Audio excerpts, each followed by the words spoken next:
Hi everyone, as you can see, Coral Bay diving July 2015. Had a great day, did 2 dives, filmed the second one. Here we are ready to go. Interestingly, it was the day that the Australian survived the shark attack in South Africa and I got given bag number 13, which was a great start.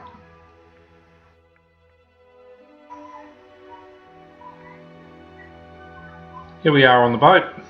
Surprisingly difficult to get wetsuits and weight belts and gear on with the boat moving around everywhere.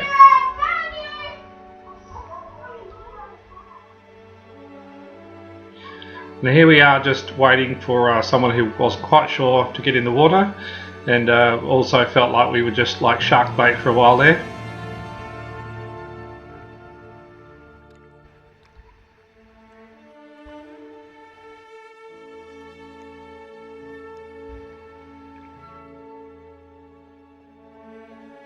Apparently they quite often see a lot of reef sharks and a lot of fish, but today they weren't there.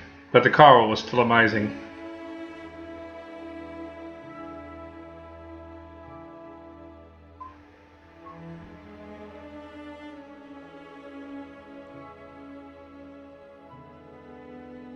There's a shark cleaning station there, meaning that what the sharks do, the reef sharks, they come up to the coral and they'll stay stationary, and the little fish will swim in their mouths and clean their teeth, etc.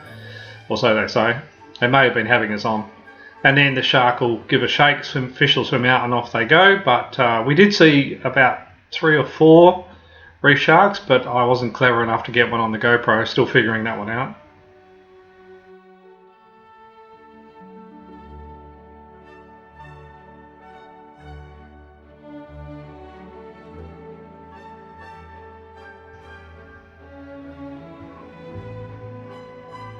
When you're diving, you're very careful to keep your buoyancy correct and not be knocking off pieces of hard coral, because they break off and they take a long time to grow back. So they're very conscious of the environment on the dive, and they tell you repeatedly to just keep away from things, which I did.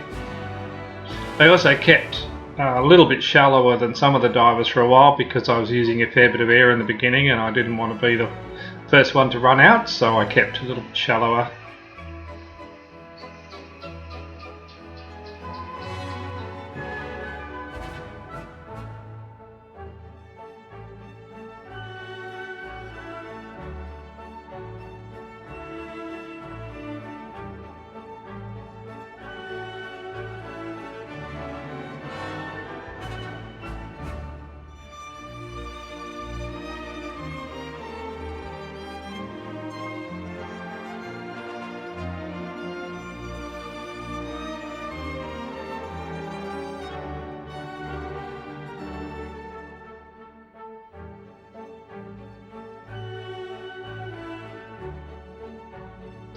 There was about 10 of us, I think, on the dive.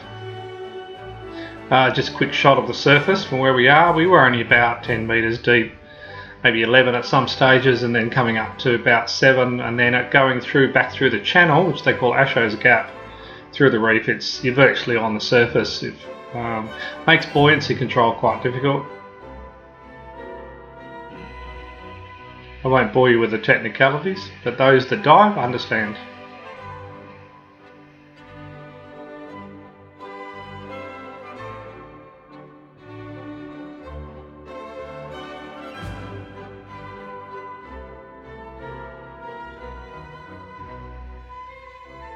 We were in the water for about 50 minutes because it was a shallow dive, and the water temperature was about 22 degrees, so fairly cold by the time I got out, especially after doing 2 dives in a fairly short time.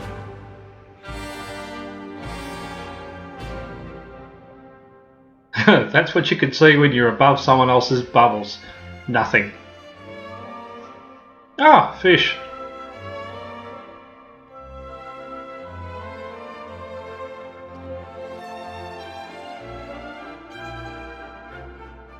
And that's how to make a diver look like they're drowning, but that's just because my GoPro was hanging off my arm when I was getting up the top, and it was fairly windy and very rough, so as you can see it was a bit chaotic.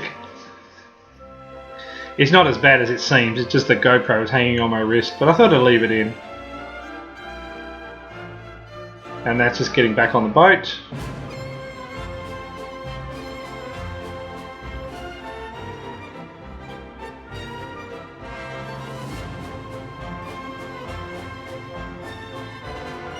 And that's about it.